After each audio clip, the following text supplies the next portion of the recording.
जय जिनेंद्र बंधुओं। भगवान पारसनाथ में आस्था रखने वाले तो करोड़ों अनुयायी हैं पूरे भारत में। लेकिन क्या आपको पता है कि भगवान पारसनाथ को केवल ज्ञान की प्राप्ति कैसे हुई? यदि नहीं तो आज आपको एक नृत्य नाटिका देखने का अवसर मिलेगा।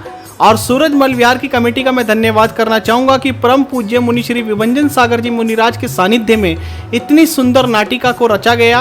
और आप जब ये नाटिका देखेंगे तो आपका मन करेगा कि आप इस नाटिका को बार बार देखें। तो कृपया इस पूरी नाटिका को अंत तक जरूर देखिएगा। और यदि नमोकार चैनल का ये काम आपको अच्छा लगे तो इसे अधिक से अधिक जैन ग्रुप्स में शेयर कीजिएगा। जय जिनेंद्र।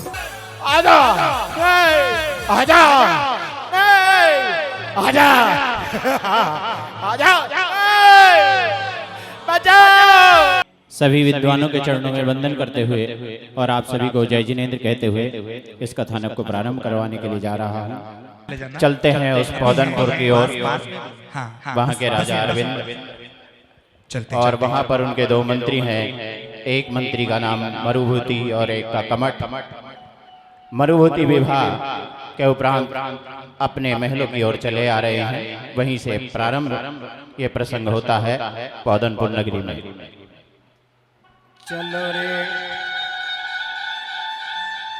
चलो रे डोली उठाओ कहार पिया मिलन की रुत आई।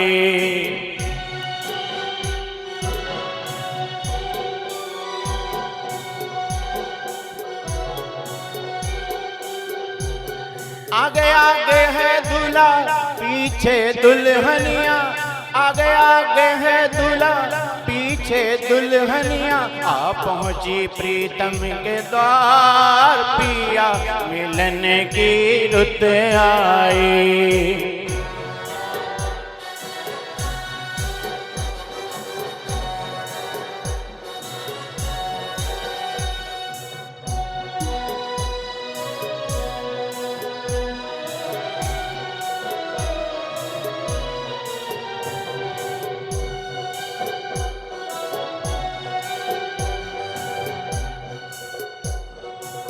जिन नैनों की तू है ज्योति, जिन नैनों की तू है ज्योति, उन नैनों से बिखरे मोती, उन नैनों से बिखरे मोती।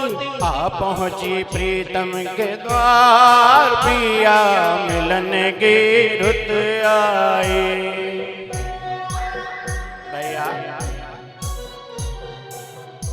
भैया बड़े भैया देखो मैं दुल्हनिया को ले आया।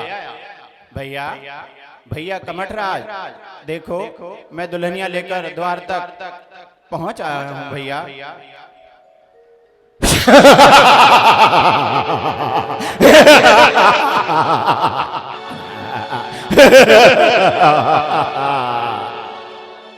बहुत बढ़े सौभाग्यवती भव।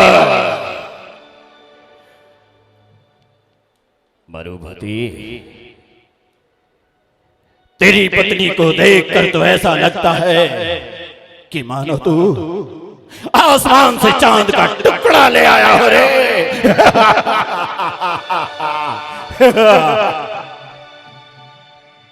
भैया ये तो चहुओं दिशाओं में पिताजी और आपकी ख्याति का प्रताप है जो इतनी दूर दूर से हमारे यहाँ रिश्ते आए। और इस रिश्ते को भी आप ही ने स्वीकार किया। ये चांद का टुकड़ा मैंने नहीं आप ही ने ढूंढा है। भैया मेरा भाई भी कोई चांद से कम नहीं। अगर मेरा भाई चांद जैसा है तो उसकी दुल्हनिया भी चांद जैसी ही होनी चाहिए थी। अगर किसी प्रकार की कोई भी जिज्ञासा तुम्हारे मन में हो तो निसंकोच मुझसे कहना, क्योंकि यहाँ का राजा जो अरविंद है ना वो भी कमठ के इशारों पर चलता है। राजा भले ही अरविंद हो परंतु होता वही है जो हम चाहते हैं, जो हम चाहते हैं। सावधान होशियार पौधनपुर नरेश महाराज अरविंद पधार रहे हैं।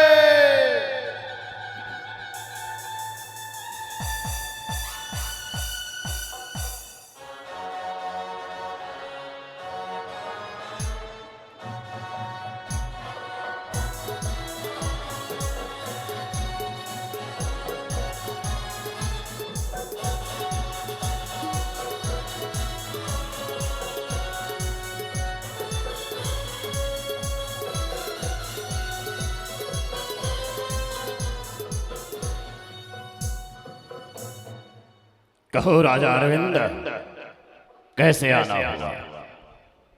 मुझे लगता नहीं कि इस समय पर आपको यहां होना चाहिए, परंतु फिर भी कोई कारण विशेष जरूर रहा होगा। हाँ, कारण विशेष है, इसीलिए मैं यहाँ पर आया। विशेष कारण ये भी है कि मरुभूति की जो बातें हैं उनका लोहा पूरा राज्य मानता है। उनके बुद्धि और उनके विवेक का अनुसरण करके ही इस राज्य में चारों ओर सुख शांति मुझे नजर आती है। और आज मरुभूति का विवाह हुआ है। मुझे इस समय पर इन दोनों वर वधू को आशीर्वाद देने के लिए यहाँ उपस्थित होना चाहिए था, परंतु मैं राजा हूं, अपने कर्तव्य का भी मुझे निर्वाह करना है, तो मुझे मरुभूति की आवश्यकता आन पड़ी है। क्या कह रहे हो महाराज? मरुभूति की आवश्यकता किस लिए? एक पड़ोसी राजा जो बार बार परेशान करता है। मैं यही चाहता हूं कि हम दोनों में बिना किसी युद्ध के जो विवाद है वह निपट जाए, परंतु वो राजा आक्रामक होकर इस राज्य की ओर बढ़ा चला रहा है।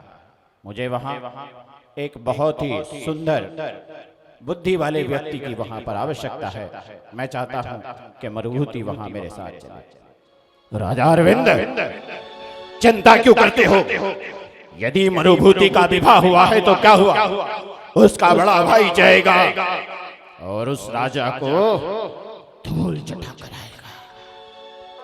चिंता ना करो महाराज, कमट के रहते हुए इस राज्य की ओर आक्रमण की बात तो दूर, कोई आंख टेढ़ी करके भी नहीं देख सकता। कमठराज, बात वो नहीं है जो आप कहना चाहते हैं। मेरी बात को समझो। मेरा ध्यान धर्म की ओर बढ़ा हुआ है। पिताश्री का ये कर्तव्य जिसका मैं निर्वाह कर रहा हूं इस सिंहासन पर बैठते हुए, मुझे वो भी निभाना है, और मुझे जिस और मेरे पग बढ़े हैं उस और भी जाना है। दो राजाओं के बीच में युद्ध होता है, राजाओं का कुछ भी नहीं बिगड़ता जब तक ना जाने कितने सैनिक मारे जाते हैं। मुझे देखकर बहुत दुख होता है। मैं चाहता हूं कोई ऐसा बीच का रास्ता निकले जिसमें जीव हानि ना हो। चिंता क्यों करते हो?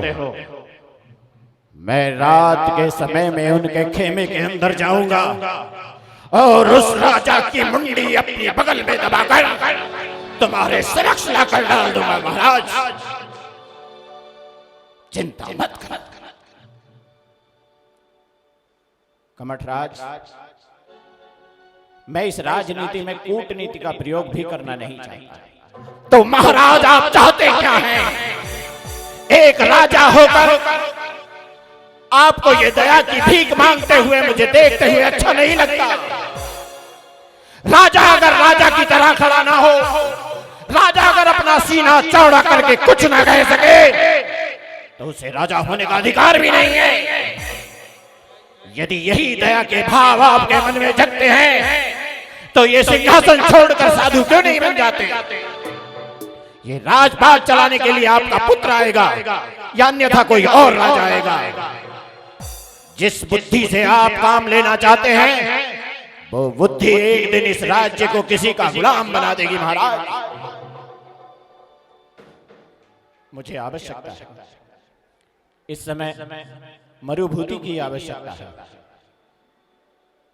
ठीक है, मेरा भाई जाएगा, अवश्य जाएगा, चिंता ना करो महाराज, क्योंकि हम दोनों भाइयों ने शिक्षा पाई है कि जब एक देश को बचाना हो और एक गांव कुर्बान करना पड़े तो कर देना चाहिए। यदि एक नगर बचाना हो और एक घर का बलिदान देना हो तो दे देना चाहिए, और यदि एक मोहल्ला बचाना हो और एक व्यक्ति का बलिदान देना हो तो उसे दे देना चाहिए। मेरा भाई अवश्य जाएगा।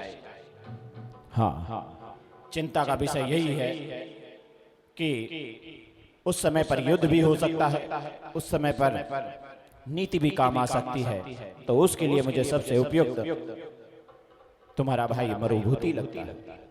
तो ठीक है महाराज, चिंता ना करो, मेरा भाई अवश्य जाएगा। जाओ मरुभूति, जाओ। भैया आशीर्वाद दो मुझे, मैं जिस पग और पग बढ़ा रहा हूं वो पग मेरे इस देशभक्ति के काम आए, इस देशभक्ति के काम आए। चंदन है माटी मेरे देश की, चंदन है माटी मेरे देश की, हो चंदन है माटी मेरे देश की, चंदन है माटी मेरे देश की।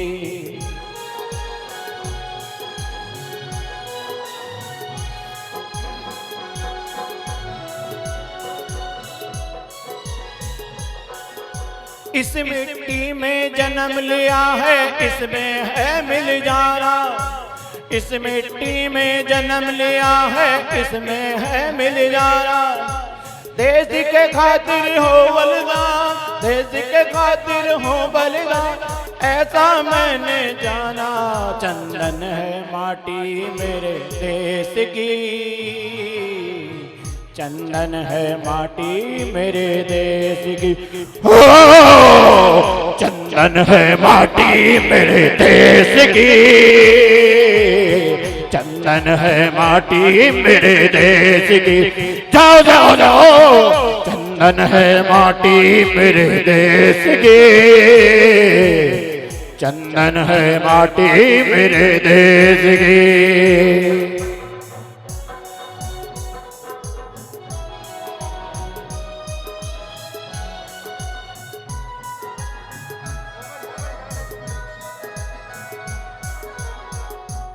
वसुंधरा किसी भी प्रकार का कोई विकल्प नहीं करना,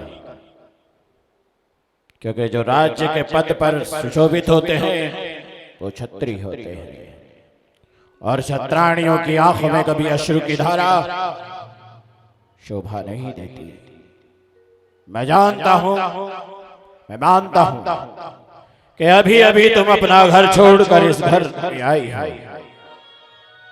ये घर तुम्हारे लिए अनजाना अवश्य होगा, मगर चिंता ना करना,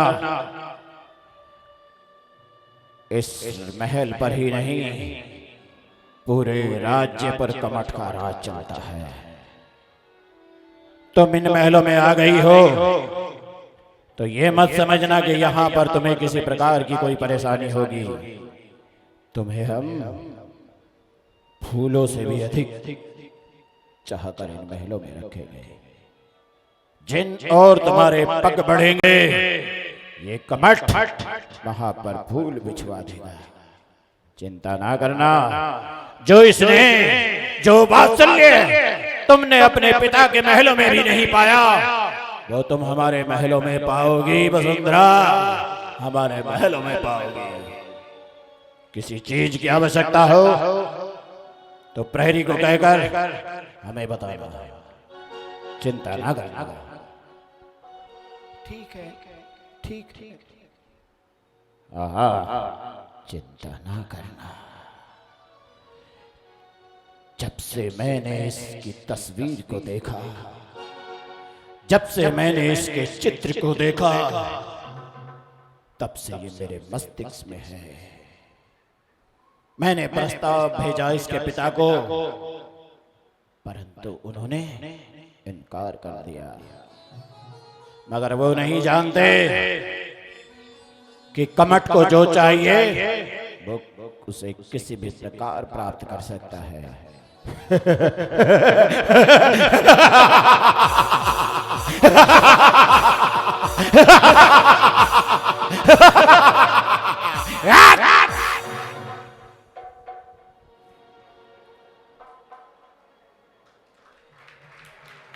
धन्यवाद।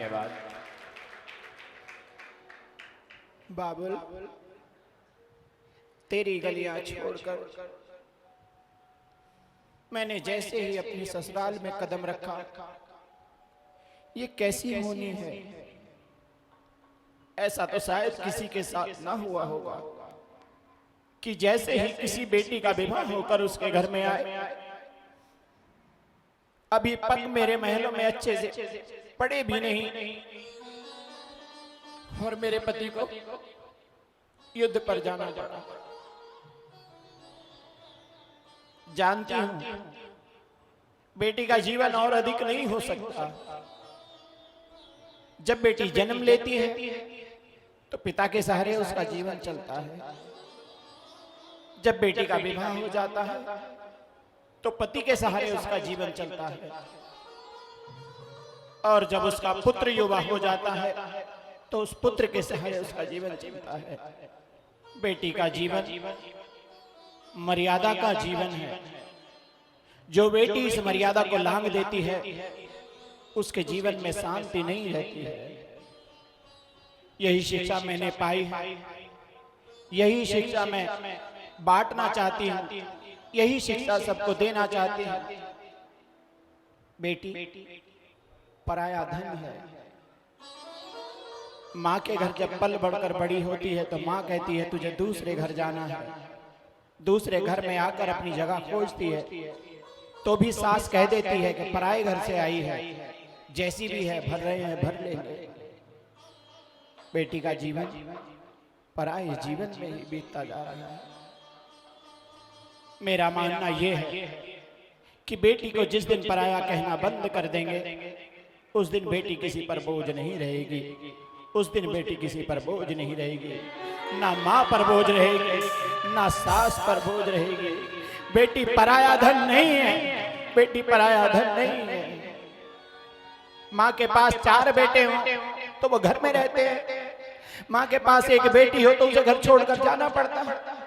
ये संस्कार है। इसका मतलब ये नहीं कि बेटी पराया धन है।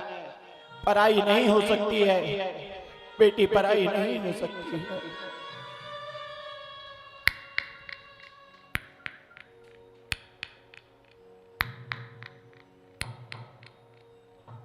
ऐसी आहट क्यों होती है कि मेरे महलों में कोई आ रहा है या मुझे सिर्फ आभास हो रहा है।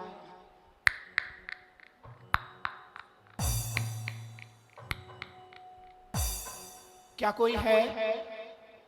इतनी रात्रि गए मेरे महलों के आसपास, मेरे शयन कक्ष के पास कौन है? क्या कोई प्रहरी है या कोई दासी है? बोलो, अन्यथा तुम जानते नहीं मेरे जेठ जी कमठराज हैं। यदि उनको पता लगा कि तुमने मुझे परेशान किया है अवश्य ही तुम्हारी मृत्यु हो जाएगी।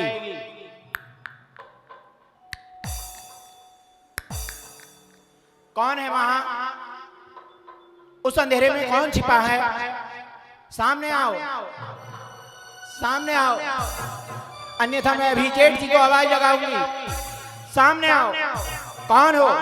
कौन हो? सामने आओ, सामने आओ, सामने आओ।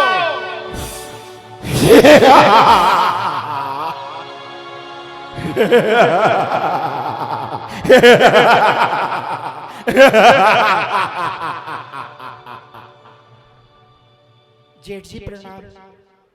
आप इस समय पर यहाँ? मुझे डर लगता है। जब आपकी हंसी से मैं सुनती हूँ तो मुझे डर लगता है। मैं आपसे हाथ जोड़कर निवेदन करती हूँ कि मुझे ऐसा आभास होता है कि आपकी हंसी सुनकर मेरी हृदय गति रुक जाएगी।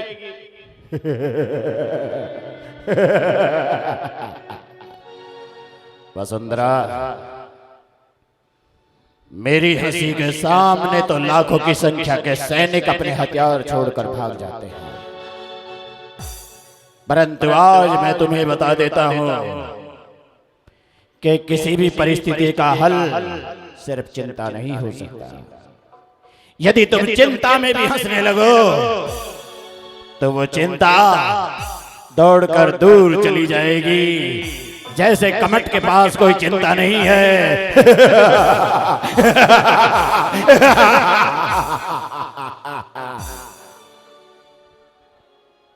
जेठ जी, रात बहुत हो चुकी है, आप अपने शयन कक्ष में जाइए। इस समय मेरे शयन कक्ष में आना आपका उचित नहीं है। तेरे शयन कक्ष में आना मेरा उचित नहीं है, परंतु मैं जब तेरे शयन कक्ष के पास से गुजरा तो मुझे आभास हुआ कि तुम्हें नींद नहीं आ रही है, तो सोचा क्यों ना मैं तुम्हारे साथ बैठकर दो बातें कर लूं। मैंने सोचा कि तुम्हारे नगर, तुम्हारे राज्य के विषय पर तुमसे बातें कर लूं, बस यूं ही सुबह हो जाएगी। नहीं नहीं जेठ जी, आप चले जाइए। आपको जो भी बातें करनी है आप सुबह आना। मैं आपसे हाथ जोड़कर निवेदन करती हूँ, आप चले जाइए यहाँ से, चले जाइए, क्योंकि बेटी का जीवन मर्यादा का जीवन होता है और ये मर्यादा का इस समय पर उल्लंघन है कि आपके कदम मेरे शयन कक्ष की ओर आए। चले जाइए, चले जाइए। जिस समय पर हमने तुम्हारे चित्र को देखा तब से तुम हमारे मस्तिष्क में अपना चित्र बनाए और जानती हो वो मरुभूति, उसे तो मैं जहां भी कहता वो वहां विवाह कर लेता। तुम्हारे जैसा चांद का टुकड़ा तो क्या, मैं उसे अगर कोई काली कलीमा वाली भी स्त्री ला कर देता तो वो उसे रख लेता। परंतु यहां पर तुम्हारा प्रवेश वो सब मेरी युक्ति है, क्योंकि जिस समय पर मैंने अपना प्रस्ताव तुम्हारे पिता के सामने भेजा तो उन्होंने इनकार कर दिया। ये मरुभूति जिस समय पर पिताजी इस पद को छोड़कर गए तो अग्रणी पंक्ति में उस राजा ने उस मरुभूति को बैठाया। जिस समय पर तुम्हारे पिता के पास प्रस्ताव गया तो उन्होंने भी मरुभूति को अग्नि पंक्ति में बैठाया। और आज जब एक निर्णय लेने का समय आया तो फिर से राजा ने मुझे नीचा दिखाया। और किसके कारण? कारण सिर्फ एक है और वो है मरुभूति। मरुभूति की संसार में कोई वस्तु नहीं हो सकती, जो कुछ है वो कमट का है। अगर तुम मेरी बनकर रहो तो इन महलों में रह सकती हो, अन्यथा तुम्हें दासी बना दूंगा। दासी! क्या कह रहे हैं आप? पहली दृष्टि जब आप पर गई तो मैंने समझा कि मैं अपने पिता को छोड़ रही हूं और एक नया पिता मुझे मिल रहा है, परंतु ये सब कैसे? एक पिता की दृष्टि ऐसी कुदृष्टि में नहीं बदल सकती। आपको तो ये सोचना भी शोभा नहीं देता। मुझे प्रवचन देगी, मुझे समझाएगी क्या शोभा देता है और क्या नहीं। आज भी मैं तुमसे कहता हूं कि इन महलों तक तुम आई हो तो वो मेरी इच्छा है। यदि मेरी इच्छा ना हुई तो एक पग भी तुम अपने महल से बाहर ना निकाल सकोगी। बस मेरा कहा मानो और मेरी बन जाओ। ये आप अनर्थ कर रहे हैं। ये पाप आपको ले डूबेगा, ये पाप आपको ले डूबेगा। मैं कहती हूँ ये पाप आपको ले डूबेगा, ले डूबेगा।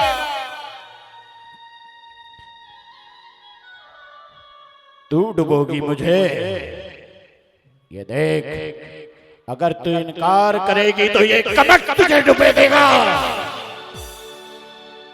और अगर तू इनकार बार बार करती रही तो भी मैं तुझ पर जबरदस्ती अधिकार कर लूंगा।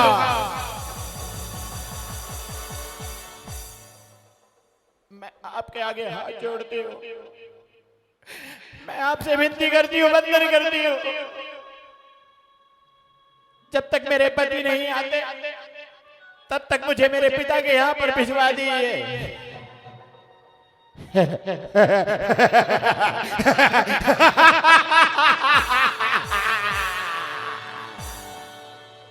कितने प्रयोजनों के बाद मैं तुझे यहाँ लेकर आया हूँ और अपनी मुट्ठी में आई मछली को फिर से उसी तालाब में छोड़ दूं।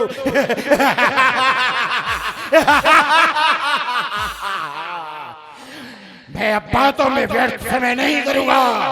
आ बंदर वसुंधरा, आजा, आजा, आजा, आजा, आजा, आजा, आजा, बचाओ, आजा, बचाओ, बचाओ, आजा।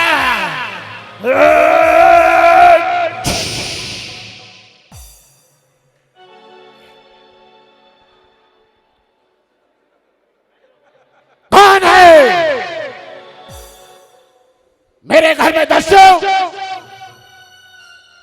जानता नहीं किसके घर में प्रवेश किया है तूने। मुझसे बड़ा दस्यु तो तू खुद है, जो अपने ही घर में डाका डाल रहा है। लोग अपने घरों की दीवारें इसलिए ऊंची कराते हैं ताकि उनके घर में बच्चे महिलाएं सुरक्षित रह सकें, और तुम्हारे जैसे डाकू अपने ही घर में डाका डाल रहे हैं। अपना चेहरा दिखा मुझे, कौन है तू? ये ले, राजा अरविंद। हाँ, मैं राजा अरविंद। तुम यहाँ क्या कर रहे हो? तुम्हें तो इस समय पर राज्य की सीमा पर होना चाहिए था। हाँ, मुझे राज्य की सीमा पर होना चाहिए था ताकि तुम जैसे घुसपैठिए अपने ही घर में विनाश लीला लगा रहे। मैं तो सिर्फ ये देखने के लिए निकला था कि किसी और राज्य का गुप्तचर इसमें तो इस राज्य में तो नहीं, जो यहाँ की सभी सूचनाएं उस राजा तक दे रहा। और तुम्हारे जैसा दस्यु कमट, मुझे घिन आती है कि तुम्हारे जैसा व्यक्ति हमारे राज्य में रहता है।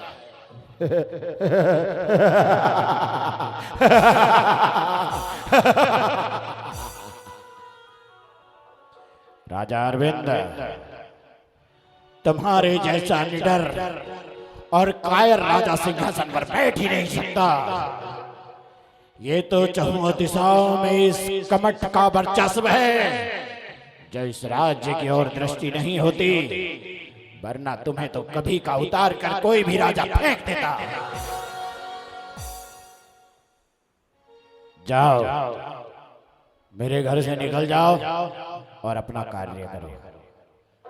अपना ही कार्य करने आया हूं। जिस राजा के राज्य में बुजुर्ग, बहुएं, बेटियां और बच्चे सुरक्षित नहीं हो, उस राजा को राज्य करने का कोई अधिकार नहीं है। तुम्हारे जैसे व्यक्ति को यदि दंड न दिया गया तो भविष्य में ये पाप मुझे अवश्य भोगना होगा। सैनिकों, पकड़ लो कमट को।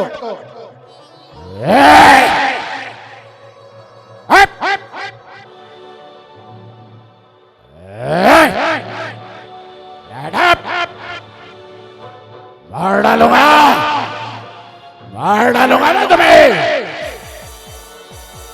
जाओ, इसे पकड़ कर ले जाओ और इसका मुंह काला करके गधे पर बैठा कर पूरे नगर में घुमाना, ताकि नगर वाले भी देख ले कि जो पर स्त्रियों पर दृष्टि डालेगा राजा उसका क्या हाशर करेगा। और आज से ही मैं तुम्हें अपने यहाँ के पद से निष्कासित करता हूँ। राजा अरविंद, शायद तुम मुझे जानते नहीं। आज जो तुम मेरे साथ करने जा रहे हो, भविष्य में तुम्हें उसका बदला देना होगा। यदि मैं लौट कर आया तो उस दिन इस पौधनपुर के महलों में ईंट नहीं होगी, ईंट नहीं होगी। जाओ सैनिकों, ले जाओ इनको, ले जाओ।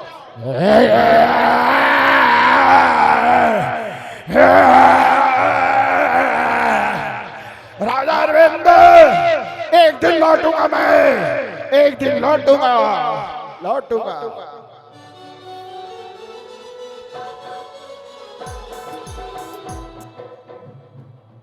बेटी,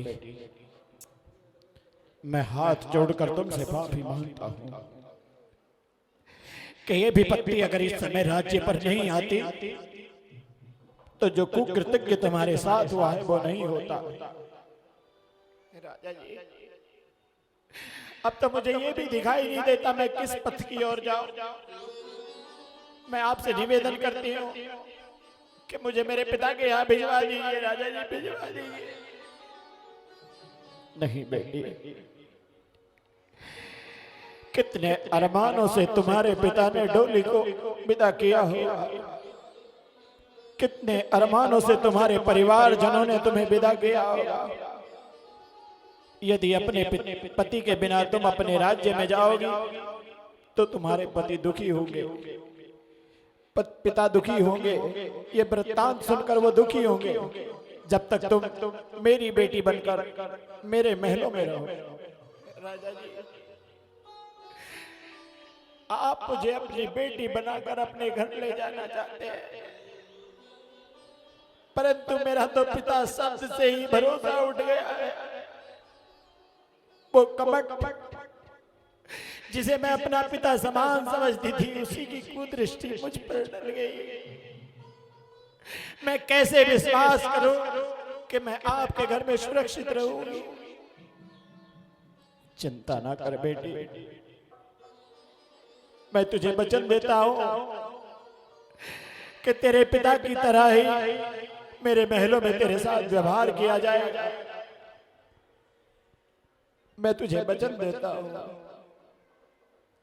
यदि इस समय पर लौटकर तुम अपने पिता के घर गई तो उस पिता का हृदय फट जाएगा।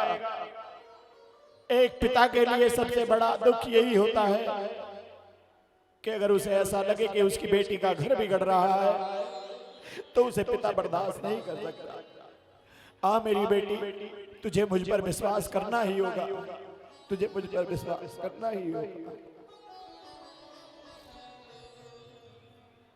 बीत गए दिन पर दिन,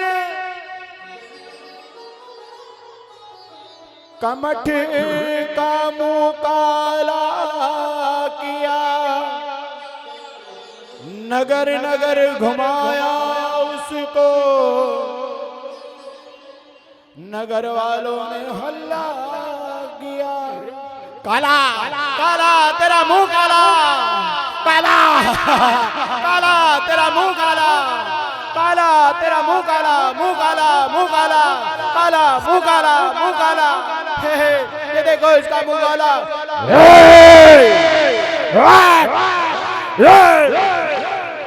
अरविंद के कुत्तों, एक दिन मैं लौट कर आऊंगा और उस दिन ये पौधनपुर नहीं बचेगा, नहीं बचेगा। मैं तंत्र विद्या प्राप्त करूंगा, मैं तंत्र विद्या प्राप्त करूंगा।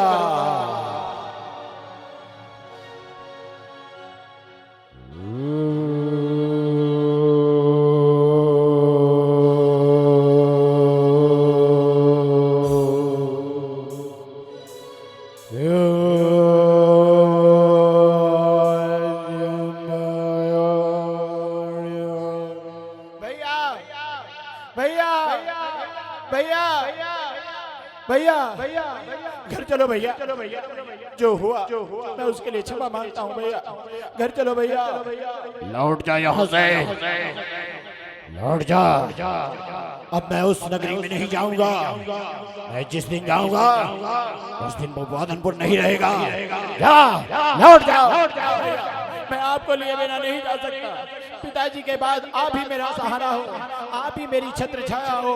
भैया चलिए भैया, लौट जाइए, लौट चलिए भैया, चला जाओ। मैं आपको लिए नहीं जाऊंगा, लौट जाओ। आपको लिए बगैर नहीं जाऊंगा, चला जाओ। नहीं जाऊंगा। नहीं जाएगा। ये ले,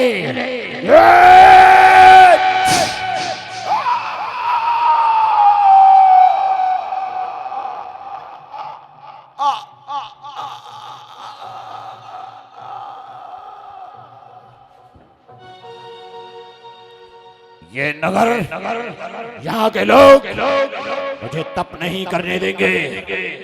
मैं और दूर निकलकर तप करूंगा और जब लौटूंगा तब इससे बदला अवश्य लूंगा। ये राजा अरविंद, ये मरुभूति, अब मेरे सामने कोई भी नहीं टिक पाएगा। सबसे बड़ा मैं बनूंगा, इस विश्व का विजेता मैं बनूंगा। मैं।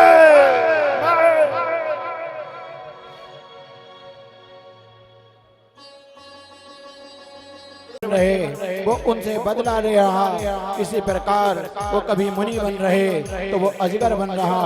बनते बनते ओ 10वें भव की ओर ले चलते हैं, उस बनारस नगर की ओर, जहाँ पर बामा देवी अपने पुत्र के लिए आंखें भिजो रही है, निहार रही है। लाला लाला लाला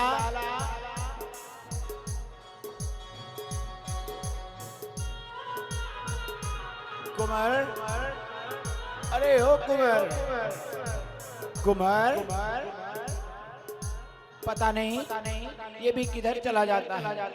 कई बार तो महलों में ही छिपा रहता है और मुझसे आंख मिचोली करता है। हाँ किधर है, कहाँ देखूं? अब तो युवावस्था को प्राप्त हो रहा है, 16 बरस का जो हो गया है मेरा बेटा। हाँ अब तो मैं उसका विवाह करना चाहती हूँ, क्योंकि मेरा बेटा बहुत सुंदर है। मेरे बेटे की ऐसी नजरिया, मेरे पारस की ऐसी नजरिया, मेरे बेटे को लगे ना नजरिया, मेरे पारस की ऐसी उमरिया। चांद को देखूं देखूं तुझको, देखूं तुझको, चांद तारों तुम्हारी कसम, ऐसा होए जतन मेरे बेटे को, और मेरे बेटे को लगे ना नजरिया। पारस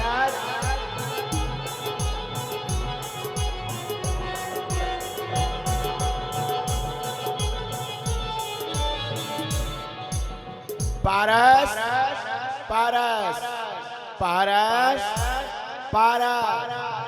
कुंवर जी, कुंवर जी, पारस कुंवर जी, कुंवर जी, कुंवर जी, कुंवर जी, पारस पारस कुंवर जी, कुंवर जी, कुंवर जी, पारस। ए जयदेव, माता जी आपको मेरा प्रणाम। कैसे आया है तू? अपने पाँव से आया। मैंने पूछा किस लिए आया है तू?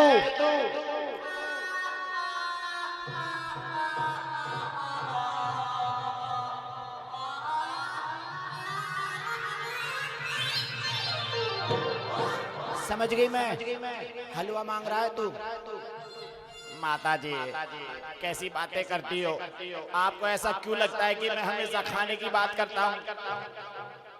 बेटा तेरे शरीर का चाल ढाल देखकर ऐसा ही लगता है कि तू खाने के अलावा कुछ सोचता ही नहीं है। कैसी बातें कर रही हो माता जी, मैं तो कुछ खाता भी नहीं हूँ। तो बिना खाए हाथी के बराबर कैसे हो गया? माता जी, मैं हाथी के बराबर नहीं हुआ हूँ। किसके बराबर है? अभी तो हाथी के बच्चे के बराबर है। क्या इरादा है फिर? बड़ा हाथी बनेगा एक दिन? नहीं नहीं माता जी, बड़ा नहीं बनूंगा। छोटे में ही परेशानी होने लगी है तो बड़ा बन के क्या करूंगा? किस लिए आया है? कुंवर जी, आज नहीं जाएगा वो। मेरा बेटा यहीं पर रहेगा। तुम खेलने के लिए जाते हो और देर से आते हो। जाओ जाओ, चले जाओ, लौट कर जाओ। चलो निकलो यहाँ से। चलो चलो चल चल चल। कुंवर जी जाता है या द्वारपाल को बुलाओ?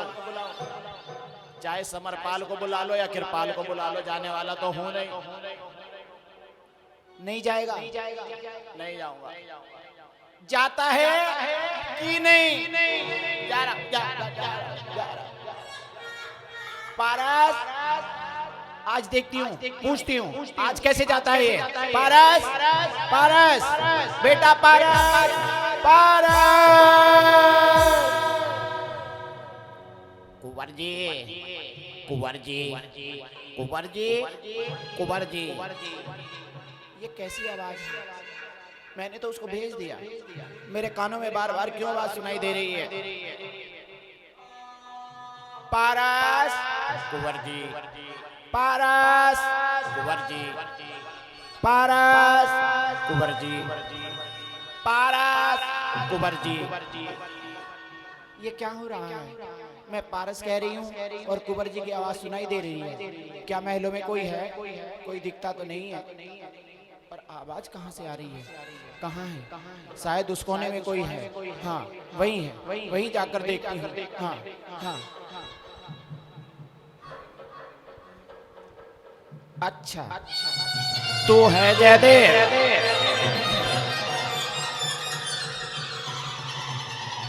इधर आ, इधर आ, इधर इधर आ, इधर आ। ये बताओ, यहाँ बैठो, दोनों नीचे बैठो। ये बताओ, तुम दोनों बड़े होकर क्या महिला बनना चाहते हो? हैं? इतने बड़े बड़े बाल तुमने अपने सर पर रखे हैं। माता जी, हमने ये सुना है कि जिसके सर पर बाल बड़े रहते हैं उसके अंदर बुद्धि ज्यादा रहती है। ये किसने कहा तुमसे? हमेशा पिताजी माताजी को कहते रहते हैं और माताजी पिताजी को कहती रहती है। क्या कहती है? वो हमारे पिताजी के सर पे बाल नहीं बचे ना, तो माता कहती है तुम्हारे अंदर तो दिमाग ही नहीं। उधर पिताजी कहते हैं तेरे अंदर तो बहुत दिमाग है। तो मैंने ये जाना कि पिताजी गंजे हैं तो इनके पास दिमाग नहीं, माता के पास बाल ज्यादा है तो इसलिए उनके पास दिमाग है। अच्छा, इसलिए तुमने बाल रोके हैं? हाँ, तो अभी तो कम है, इनको बढ़ाओ।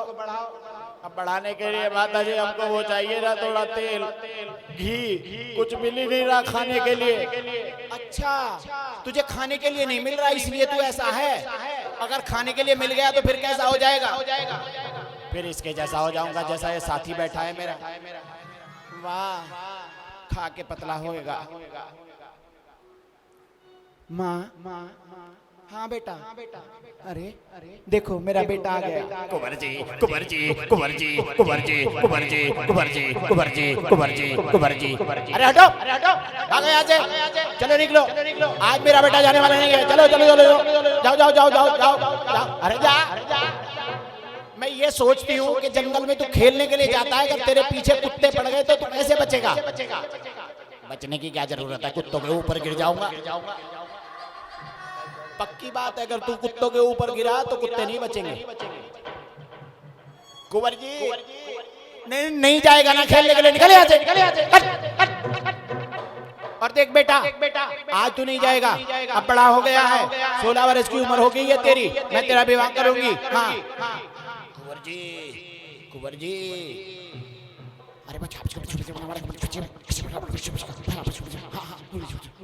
पारस हाँ माँ, बार बार कहाँ जाता है?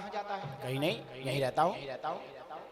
ठीक है, आज के बाद खेलना बंद और बस यहीं मेरे पास रहेगा। माँ आज जाने दो। नहीं, अगर खेलना है तो यहीं पर खेलो। तुम लेट कर देर से आते। ठीक है माता जी जाने दो ना खेलने के लिए, हम तुम्हें बार बार प्रणाम कर रहे हैं। अगर खेलना है तो यहीं पर खेलो, मैं तुम्हें देखूंगी कि तुम कौन सा खेल खेलते हो। चलो भाई यही खेल खेल लेते हैं, यही खेल खेल लेते हैं। लाओ माँ एक सिक्का है। हाँ ये रहा, ले बता जयदेव क्या लेगा? शेर सिंह की औलाद हूँ, सिंह ही लूंगा। उछालो सिक्का। ये इससे तो गीदड़ी बन जाता। शेर सिंह की औलाद, गीदड़ी भी नहीं बचा।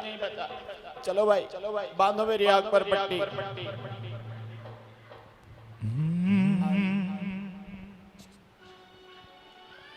2-3 बच्चे आ जाओ, 2-3 बच्चे आ जाओ, आ जाओ। आंख मिचोली। हम सब खेले मिलकर के हम जोली। अरे बेटा देखो इसको इधर से दिखाई दे रहा है।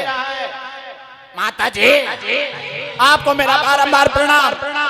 आप खेल रही हैं या बोल रही हैं? मैं तो बता रही हूँ कि तू इनके साथ अच्छा नहीं कर रहा है, तुझे दिख रहा है। सही से बांधो।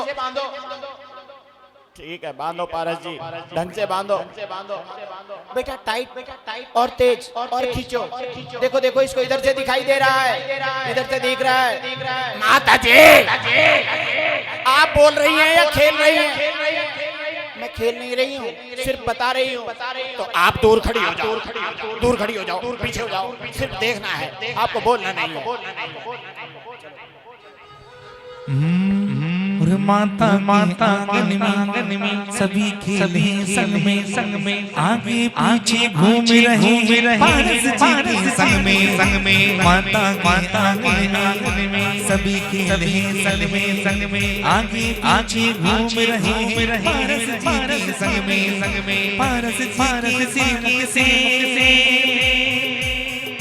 पारस से निकले मिथिले बोली। हम प्रभु की संग में आगे में चोली। हम प्रभु की संग में आगे में चोली। हो चोरी पकड़ा गया तो पकड़ा गया। मेरे हम पकड़ा गया पारस पकड़ा गया।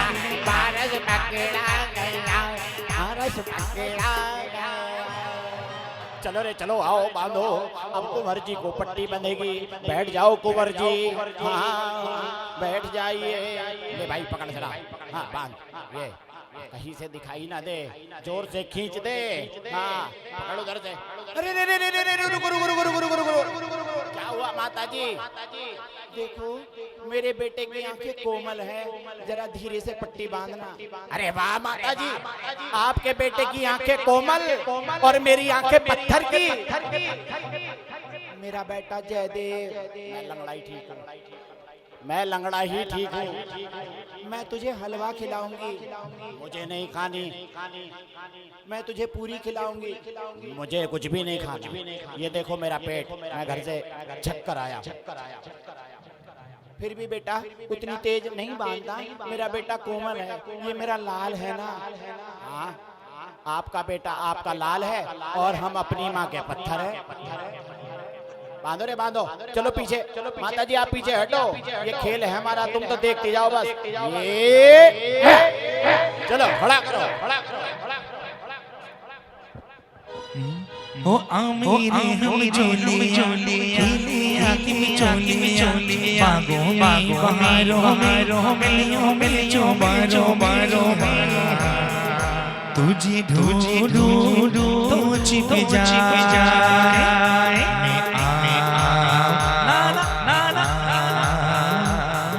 पर्वत के पीछे जा बैठा। आओ रे हम सब खेल करके हो माँ पकड़ी अब तो माँ पकड़ी गई, मैया पकड़ी गई। लाओ कुंवर जी पट्टी लाओ, अब तो मैया को पट्टी बंधेगी। बैठ जाओ माता जी। बेटा मैं कोई खेल थोड़ा ही रही थी। बेटा बोल तो रही थी ना माता। बोलने का मतलब खेलना थोड़ी होता है। जो खेलेगा वो बोलेगा और जो वो बोलेगा वो खेलेगा। हमने तो पहले ही कहा था कि बोलो मत, लेकिन पिताजी ने ये भी बात हमको बताई है कि महिलाओं को कितनी बार भी कह दो कि बोलो मत बोलो मत बोलो मत, फिर भी मूड नीचे करके बोल ही लेती है। अब तो पट्टी बंधेगी। अगर पट्टी ना बंधवाऊं तो देखो, अगर पट्टी ना बंधवाओ तो हमें वन में जाने दो। ठीक है, लेकिन जल्दी लौट कर आना। सूरज छिपने से पहले पहले तुम्हें महलों में आना होगा और मेरे बेटे को हाथी पर बैठा कर ले जाना। माँ कैसी बातें करती हो, हाथी मिला तो ठीक, नहीं तो मैं तो हूं ना। ठीक है, और सूरज छिपने से पहले पहले आ जाना। हम तो सूरज छिपने से पहले ही आना चाहते हैं, लेकिन सूरज चाचू हमसे पहले निकल जाते हैं। ठीक है, जाओ जल्दी लौट कर आना। ठीक है।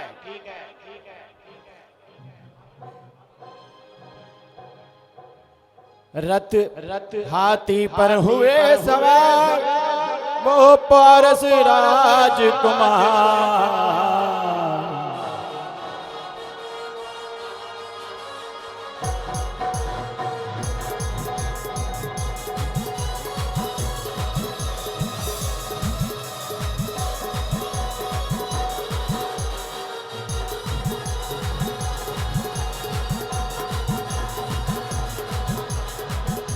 बढ़े चले जा रहे हैं उन बनों की छटाओं को देखते हुए, उन बनों की घटाओं को देखते हुए।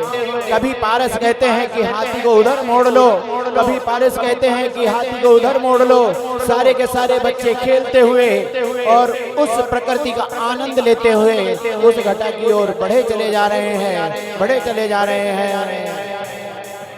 और वहीं पर एक तपस्वी तप के लिए लकड़ियों को काट रहा है, वहां पर अपने यज्ञ हवन की तैयारियां कर रहा है। उसी ओर उन्हें ऐसा लगता है कि वहां से कुछ संकुचित है, वहां पर कोई पीड़ित है। बस यही उनके मन में विचार चल रहा था।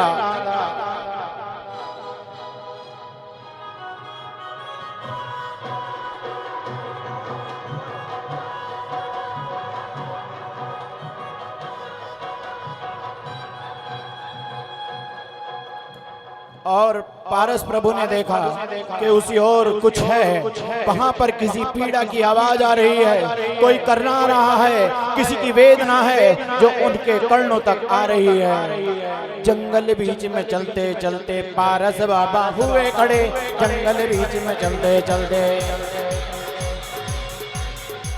मेरा हाथी उधर की ओर लेकर चलो सारथी, हाथी उधर की ओर लेकर चलो।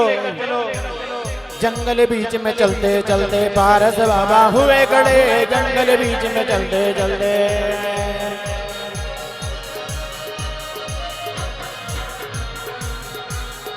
रोको रोको रोको, यहीं पर रोको, यहीं पर रोको। हे तापसी, हे तापसी, मेरी बात को सुनो।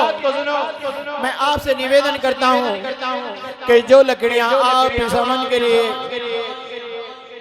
तैयार कर रहे हो, जिन लकड़ियों में अग्नि लगी है, उन लकड़ियों में पीछे मुझे किसी जीव की वेदना सुनाई देती है, जीव की वेदना सुनाई देती है। हे तापसी, हे तापसी, मेरी बात को सुनो। किसी की कर्ण पुकार है, किसी के हृदय की वेदना है, हृदय की वेदना है। सुनो तापसी, हे तापसी, सुनो सुनो सुनो। कौन है तू? त्रिकाल दर्जी है, घट घट का व्यापी है। अवश्य ही जान पाया हूँ कि तू मेरा ये यज्ञ विफल करने आया है। जा, लौट जा यहाँ से। मुझ जैसे बड़े संत पर तुझे ये अवस्था देखते हुए अच्छा लगता है? अभी तेरी आई हुई क्या है? जा, चला जा, चला जा। नहीं जाऊंगा मैं जब तक नहीं जाऊंगा मुझे इन लकड़ियों के अंदर से किसी चीज की बेचना, उसकी कर्ण पुकार मुझे सुनाई देती है। हे तापसी, इन लकड़ियों को बाहर करो, इन लकड़ियों को बाहर करो। सच कहता है तू? चल, चल, आज मैं तेरी बात मान लेता हूँ। अगर इन लकड़ियों के अंदर से कोई जीव निकला तो मैं तेरा यह क्षेत्र छोड़कर चला जाऊंगा। इन लकड़ियों को मैंने अपने हाथ से धोया और पीना है, इसलिए मुझे विश्वास है कि इनके अंदर कोई जीव नहीं है। यदि तेरा कथन सत्य हुआ तो मैं ये जगह छोड़कर चला जाऊंगा, और सत्य नहीं हुआ आज से और अभी से तुझे मेरा शिष्य बनकर मेरे साथ साथ मेरा कमंडल उठाकर चलना होगा। ठीक है, आप देर ना करो, उनको बाहर निकालो। वो तड़प रहे हैं, उन्हें बाहर निकालो, उन्हें बाहर निकालो। ठीक है, कौन सी लकड़ी के अंदर? इसके अंदर, उसको उठाओ, उसको, वो जो वहाँ पर है। इसके अंदर? नहीं, ये नहीं, जो उसके नीचे है, उसे निकालो बाहर। इसके अंदर? हाँ, वही है, निकालो उसे, निकालो। एक बार फिर मैं तुझे कहता हूँ कि अगर ये वचन सत्य हुए तो तुझे मेरा शिष्य बनना होगा। मैं तैयार हूँ। मुझे उनकी वेदना, उनकी कर्ण पुकार मुझसे सही नहीं जाती। आप शीघ्र उन्हें बाहर निकालिए, उन्हें बाहर निकालिए। जो ही कुलाड़ा चलाया तापसी ने,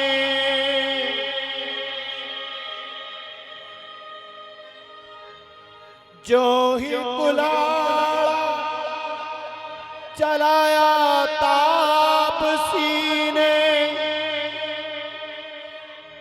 लकड़ी फटी और नाग निकलने लगे।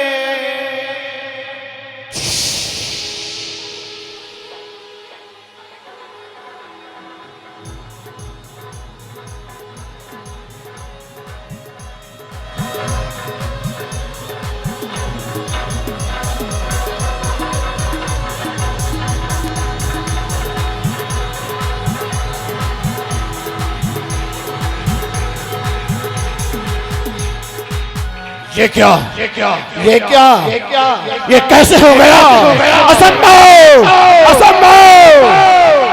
आज मैं ये तेरा क्षेत्र छोड़कर जा रहा हूँ, मगर मैं तेरी पहचान अवश्य लूंगा। बता तू कौन है? मैं पहले इनकी वेदना दूर करना चाहता हूँ। नमो अरिहंताणम, नमो सिद्धाणम, नमो आर्याणम, नमो वैशाण्याणम, नमो लोई सौणम, नमो हरिहंताणम, नमो सिद्धाणम, नमो आर्याणम, नमो वैशाण्याणम, नमो लोई सौणम। और चीर टुकड़ी और जली नागिन दिखाई दिए। ओ पार्श्व की आँखों से आंसू आने लगे। नमो कारे उनकी भाषा में सुनाने लगे। दोनों ने तज दिए। प्रभु चरणों में प्राण रे। जलाओ ना लकड़ में मेरे। ओ ध्यान दो ध्यान रे। नमो हरिहंताणम, नमो सिद्धाणम, नमो आर्याणम, नमो वैशायणम, नमो लोई सौणम। नमोकार के प्रभाव से वो नाग नागिन का जोड़ा मरकर नागदेव में धरणेन्द्र और पद्मावती हुए। उधर वो क्रोध अवस्था में वो तापसी उससे उसका परिचय पूछने लगा। बोल कौन है तू? घट घट का व्यापी है, बता तूने ये सब कैसे जाना? कैसे जाना कि मेरी इन लकड़ियों के अंदर नाग नागिन का जोड़ा है? बोल किसका बेटा है तू? किसका लाला है तू? मैं बामा देवी का पुत्र हूँ, अश्वसेन का दुलारा है, बनारस नगरी का राजकुमार है। हाँ, समझ गया मैं समझ गया।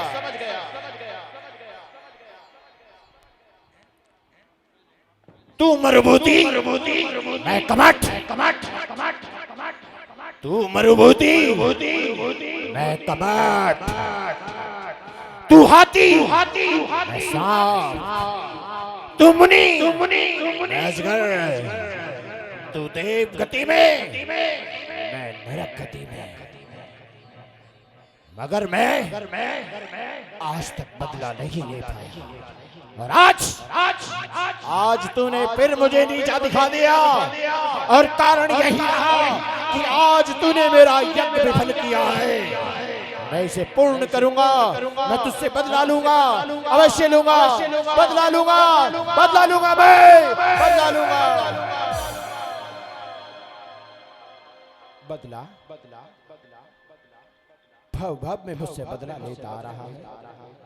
बदला आखिर बदला क्यों ले रहा है?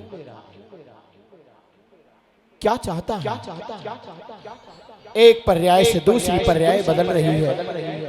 उसके बाद भी बदला। माँ से पूछूंगा, पिता से पूछूंगा, और क्यों पूछूं? अगर उनसे पूछा तो वो कहीं चिंतित ना हो। बदला तो कोई ले नहीं सकता। इस संसार में बदला वही ले सकता है जो दूसरों को क्षमा कर सके, जो दूसरों से क्षमा मांग सके। यही इस संसार का बदला है। इससे बड़ा और कोई बदला हो नहीं सकता। पिताश्री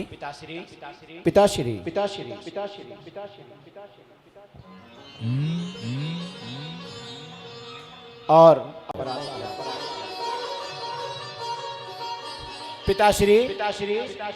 पिताश्री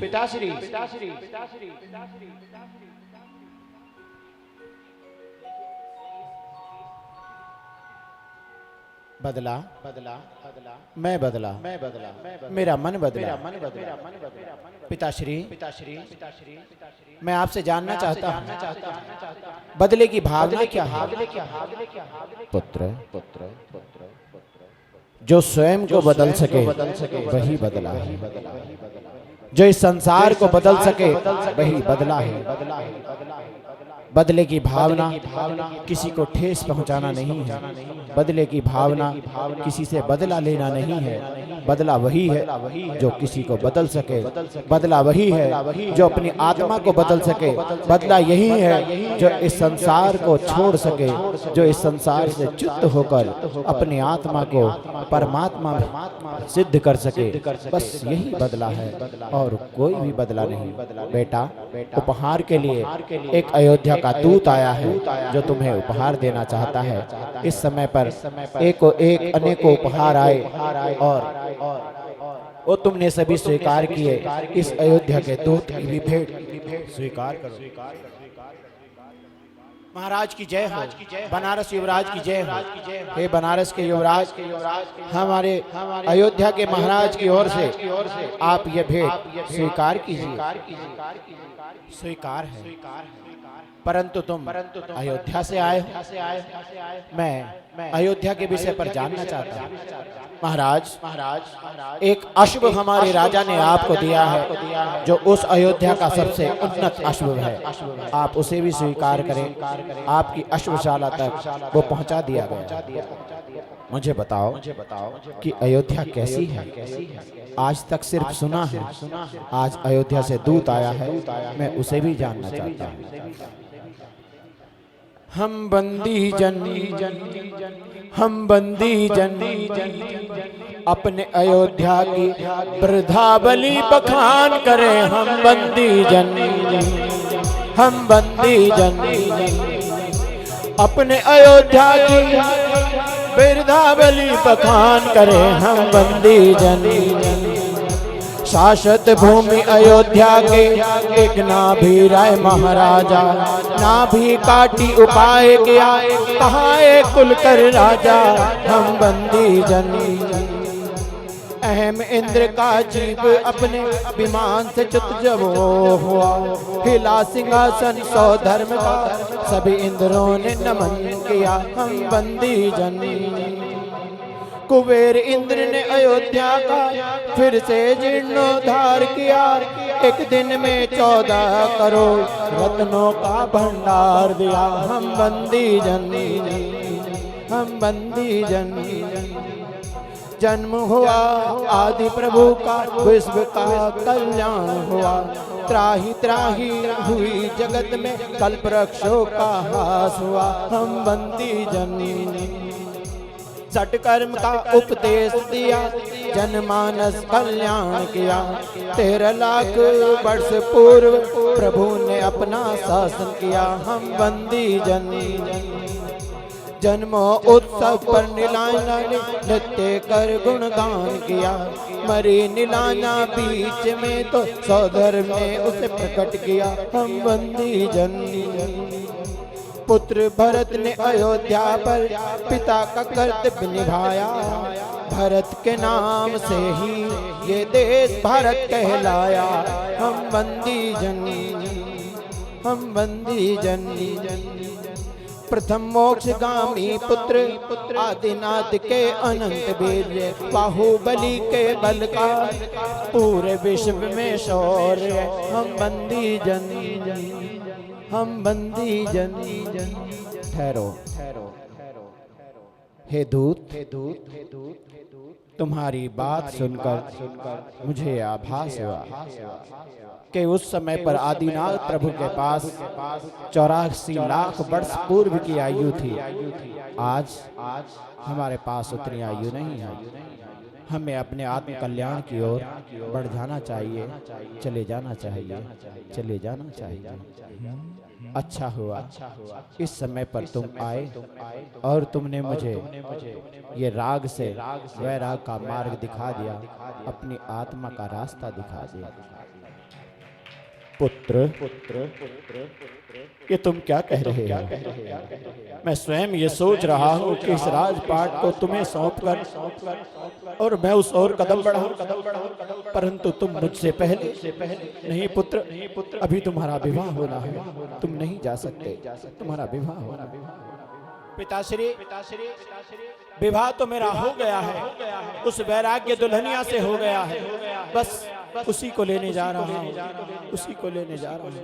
बेटा ये राजपाट, ये श्रृंगार, ये सब तेरा है, मेरा कुछ नहीं है पिताजी, मेरा कुछ नहीं है। राज भी लो पाट भी लो ए पिता मेरे प्रिय, हम तो बन को चल दिए। पुत्र नहीं जा सकते मेरे पुत्र, मेरे राज मुझे छोड़ कर नहीं जा सकते। क्या कहूँगा मैं तुम्हारी बात से, क्या कहूँगा मैं तुम्हारे मित्रों से? मित्र तुम नहीं जा सकते, तुम नहीं जा सकते। पिताजी ये धोखे का संसार है। पिता को पुत्र से धोखा है, पुत्र को पिता से धोखा है, माँ पुत्र को धोखा दे रही है, पुत्र माँ को धोखा दे रहा है। क्या कह रहा है पुत्र? हाँ, माँ की कुक्षी में आने के से पहले ही मैंने माँ को वेदना देना प्रारंभ कर दिया। जब मैं हर जन्म में किसी माँ की कोख में आता हूँ, मैं उसे वेदना देता हूँ। उसके बाद वो रात रात जगकर अपने पुत्र को पालती है, बड़ा करती है। उसके बदले हम उसे क्या दे पाते हैं? कुछ भी नहीं। उस माँ का ऋण चुकाने के लिए मेरे पास कुछ नहीं है, मगर मैं सिर्फ इतना करना चाहता हूँ कि आगे से मैं अब किसी और माँ की कोख से जन्म नहीं लेना चाहता हूँ। अब मैं और कोई जन्म लेना नहीं चाहता हूँ। जाने दो पिताजी, मुझे जाने दो। उस संसार की असार दुखों की है अपार उलझ गई कुछ नहीं सुलझ गई तो शाश्वता संसार की असार दुखों की है अपार उलझ गई तो कुछ नहीं सुलझ गई तो शाश्वता। नगर वालों, ये देखो तुम्हारा होने वाला हो जा रहा है, वो मेरी नहीं सुनता। अरे तुम ही रोक लो अपने राजा को, यही तुम्हारा राजा होगा। कोई तो रोको इसको, कोई तो रोको। उड़ चला पंछी, हो उड़ी चला पंछी रे, कोई तो रोको। उड़ी चला पंछी रे हरी भरी डाल से और रोको कोई इनको मेरे बेटा रुक जा। रोको अरे कोई रोको। इनको नगर वालों देखो वो जा रहा है। पंछी रे रुक जा मेरे लाल, रुक जा मेरे पुत्र। अगर इस प्रकार तू छोड़कर चला जाएगा तो आज मैं ये वचन देता हूँ कि जब तक मेरी सांस रहेगी इस बनारस नगर में कोई उत्सव नहीं होगा। अरे कोई आज है सुनी सुनी शहर की गलियां, पूरी शामे देखो काशी की गलियां। आज है सुनी नगरी की गलियां, मुरझा है देखो आज की गलियां। दिन थे बेटा, यही तो दिन थे बेटा, रूप और सिंगार के। रोको कोई प्रभु को विहार से लौटा मेरे लाल।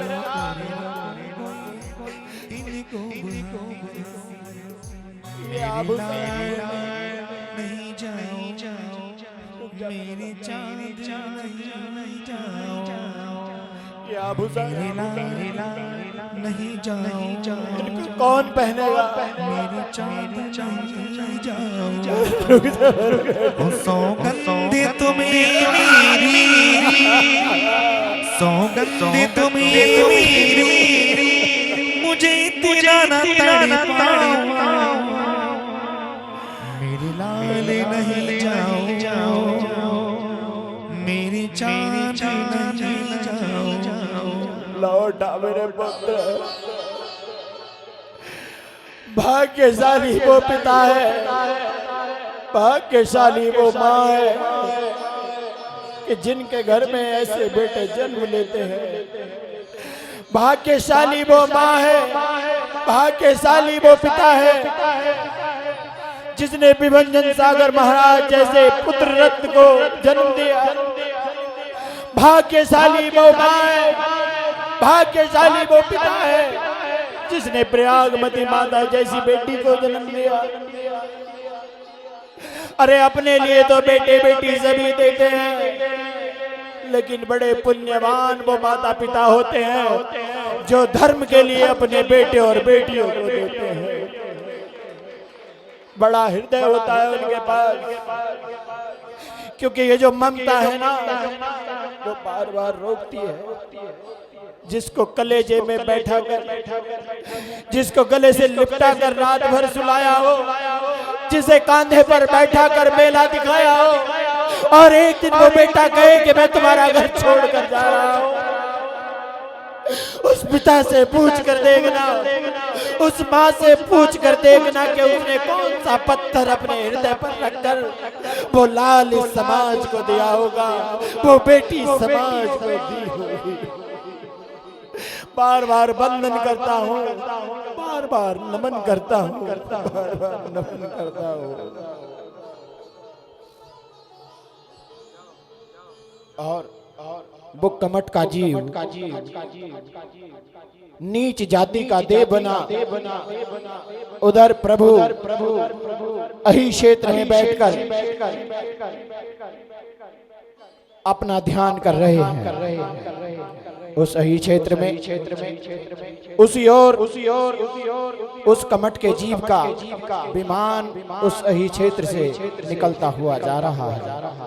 वहां पर प्रभु बैठकर अपने ध्यान में लीन है और उस नीच जाति के देव का विमान वहां से निकलता हुआ जा रहा है।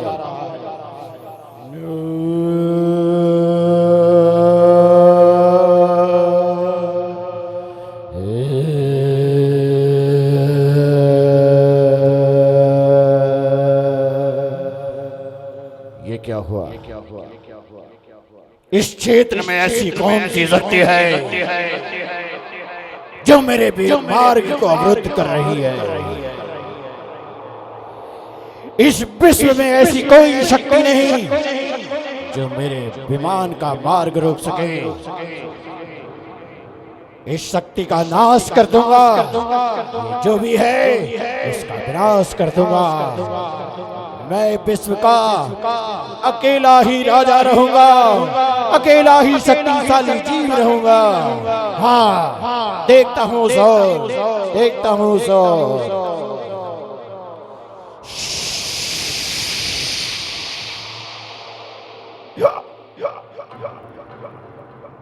ये तो वही है, मेरे जन्म जन्म का वैरी,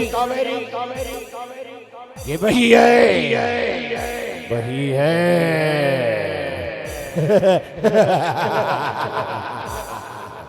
देखो देखो कैसा निर्बल हो गया है, वस्त्र विहीन हो गया है। आज मैं इससे बदला लूंगा, हाँ, और वो भी अपनी शक्ति के द्वारा। हाँ, मैं पत्थर, वही वही सिला उठाकर मारूंगा। हाँ, एक सिला ऐसी सिर पर मारूंगा कि ये धराशायी हो जाएगा।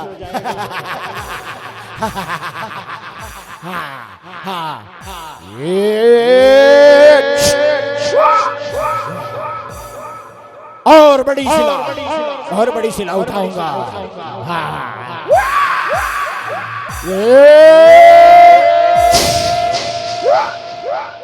इसका तो कुछ भी नहीं बिगड़ रहा, क्या करूं? आंधिया तूफान चलाऊंगा। हाँ, आंधिया तूफान चलाऊंगा, तूफान।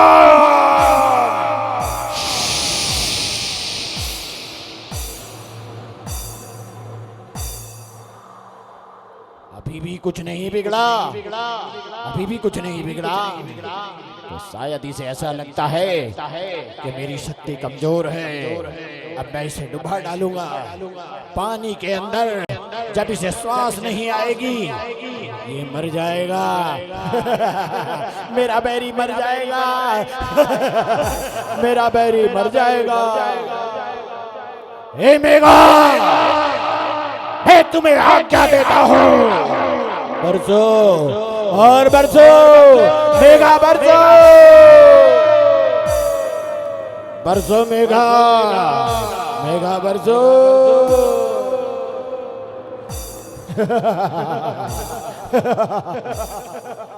डूब गया रे बैरी, डूब गया, डूब गया रे बैरी, डूब गया, डूब गया रे बैरी, डूब गया, डूब गया रे बैरी, डूब गया। बरसो मेघा और बरसो और बरसो और बरसो। अभी गर्दन तक पानी आया है, जब नासिका तक आएगा सांस नहीं ले पाएगा मेरा बैरी, मर जाएगा, हाँ मर जाएगा। उपसर्ग देखा नागिन ने अपना पिटारा खोला, हो नाग नागिन निकल पड़े हमारे प्रभु पर उपसर्ग है आया। दौड़ी दौड़ी आई देखो पद्मावती, रिम झिम बारिश हुए।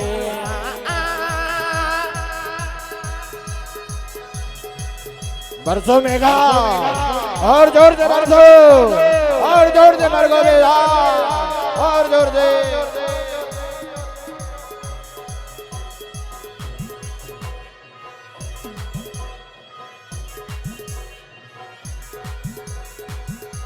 बरसो मेघा और बरसो और बरसो।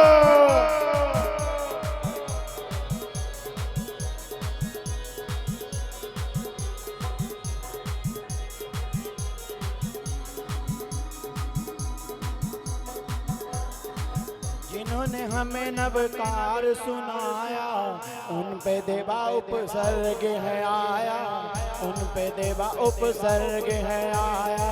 जिन्होंने हमें नवकार सुनाया उन पे देवा उपसर्ग है आया। आओ देवा धर्मेंद्र देवा, आओ देवा धर्मेंद्र देवा।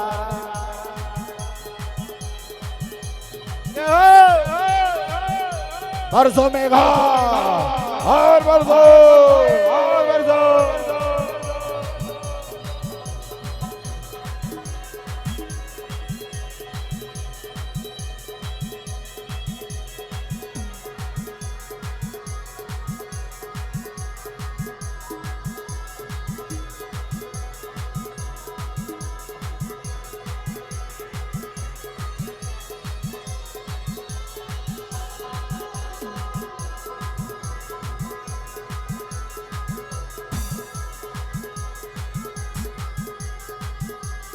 दौड़ी दौड़ी आई देखो पद्मावती, रिम झिम बारिश हुए।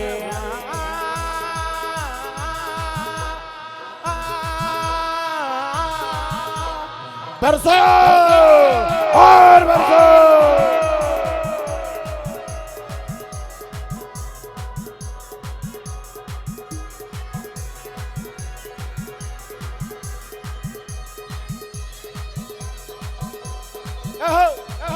और बरसो।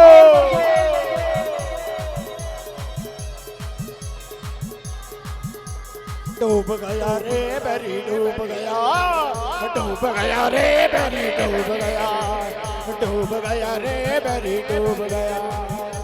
जिन्होंने हमें नवकार सुनाया उन पे देवा उपसर्ग है आया, उन पे देवा उपसर्ग है आया। तुम देवा जरा पीछे से जाना, जाकर उन पर छत्र बनाना। जाओ देवा धर्मेंद्र देवा, जाओ देवा धर्मेंद्र देवा।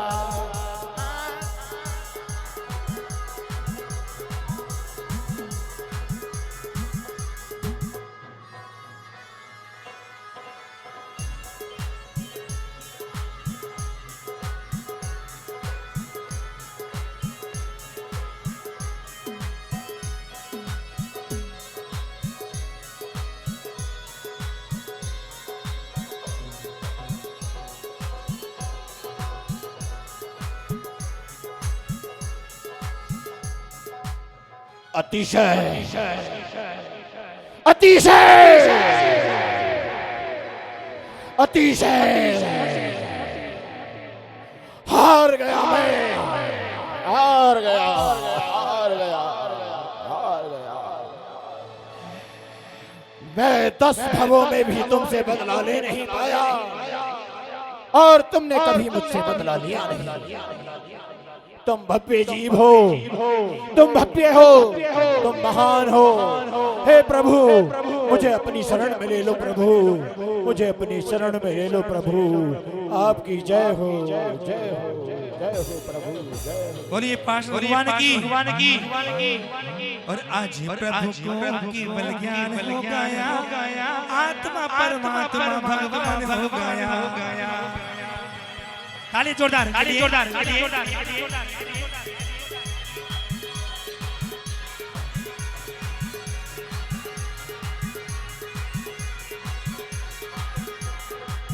आज प्रभु को केवल ज्ञान हो गया, आज प्रभु को केवल ज्ञान हो गया, आत्मा परमात्मा भगवान हो गया, आत्मा परमात्मा भगवान हो गया। बोलिए चिंतामणि पारसनाथ भगवान की। निशांत भाई एक बार तो ताली बजाएंगे क्योंकि इन्होंने ये वही लोग हैं जो समझते हैं घमट का जीव कौन था, पारस का जीव क्या था, किसने भव की बात थी।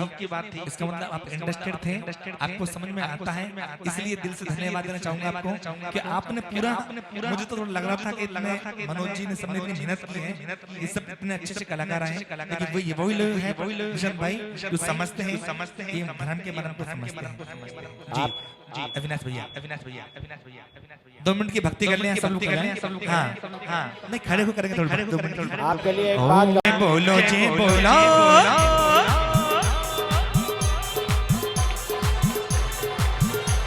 माता की ललना हो गया, जय बोलो हम तो आए तेरे द्वार, अब तो कर दे मेरा पार, अब मैं इससे ज्यादा क्या कहूँ।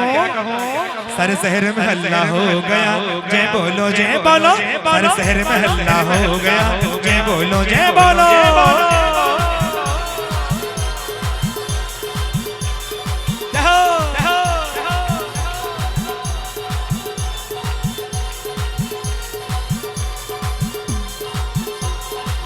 हो देखो सारी नगरिया बनी है दुल्हनिया, देखो सारी नगरिया बनी है दुल्हनिया, हो यहाँ जन्म है पारस राजा। तो मनोज जी आओ ना आगे। इंद्र राजा बजाएगा बाजा, इंद्र राजा बजाएगा बाजा।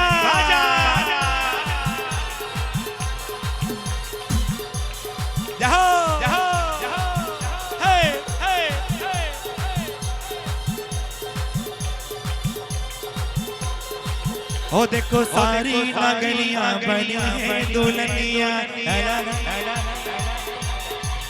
देखो सारी नगरिया बनी है दुल्हनिया, हो यहाँ जन्म है पारस राजा। तो इंद्र राजा बजाएगा बाजा, इंद्र राजा बजाएगा बाजा, ओ इंद्र राजा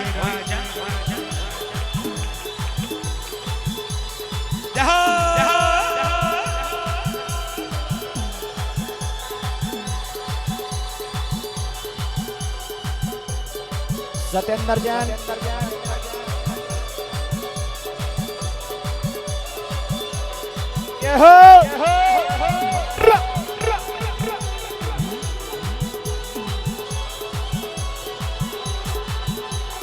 टोली बना लो जी, टिकट कटा लो जी, टोली बना लो जी, टिकट कटा लो जी, जाना है समीधी आर रे समीधी सिकरी जी, जाना है अब की मनोज जी 2 साल से कोई लगता है, मुझे लगता है ये कोरोना काल में कोई शिखर जी जा नहीं पाया हो, तो कह रहे उनके लिए हो टोली बना लो जी, टिकट कटा लो जी, और माने मनवा को तुम तो मना लो जी, और जाना है अब की बार समेत सिकरी को, जाना है अब की बार समेत सिकरी को।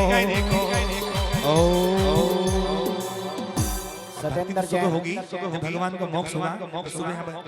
सत्येंद्र जैन जी की ओर से 501 रुपए की जवाहर आई है। तालियों स्वागत करेंगे हमारे मनोज भाई।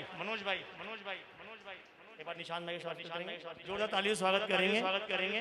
देखिए सानू भाई ने कितनी बढ़िया बात कही, आप लोग मक्खन हो, छाछ चला गया, कोई दिक्कत नहीं, कोई टेंशन नहीं है। पार्टी देखो इन्होंने कितने बढ़िया दिया आप लोगों को। इस बात को समझने के लिए मेरे पास मक्खन बैठे हुए थे, तो इसीलिए कल भी 9:30 बजे तक का टाइम दे। सबसे विनम्र जय जिनेंद्र।